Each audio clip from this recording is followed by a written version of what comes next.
के दर्शन करके हमर जीवन सफल भ गेले। मैया के दर्शन करके हमर जीवन सफल भ गेले। रात दिन पूजा करके रात दिन पूजा करके मैया खुश भ गेले।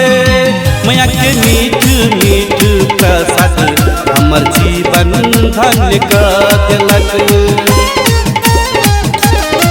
मैया के मीठ मीठ प्रसाद हमर जीवन धन्य कर देलक। मैया एहन दयालु मैया एहन दयालु दुनिया में कोई और नहीं। मैया के दर्शन करके हमर जीवन सफल भ गेले।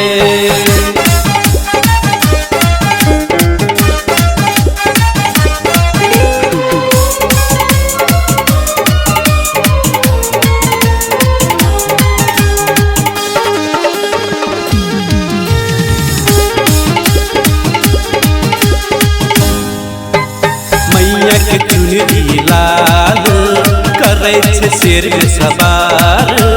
त्रिशूल लगे मैया हमर करे छे दुष्ट के संहार। मैया के दर्शन कले मैया के आशीर्वाद ले सब दुख दूर है तो सबके मैया के गले से लगा ले। मैया में हम ई जीवन मैया में हम ई जीवन कुर्बान कर दिए। मैया के दर्शन करके हमर जीवन सफल भ गेले। मैया के दर्शन करके हमर जीवन सफल भ गेले।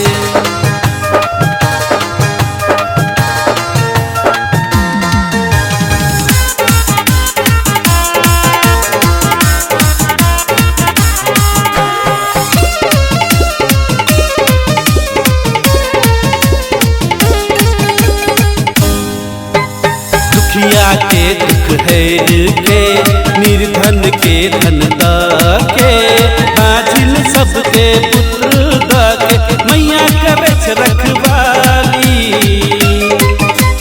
मैया के भजन कै भूले मैया के दिल में बसा ले।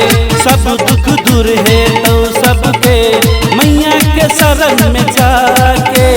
मैया में हम ई जीवन मैया में हम ई जीवन कुर्बान कर दिए। मैया के दर्शन करके हमर जीवन सफल भ गेले। मैया के दर्शन करके हमर जीवन सफल भ गेले।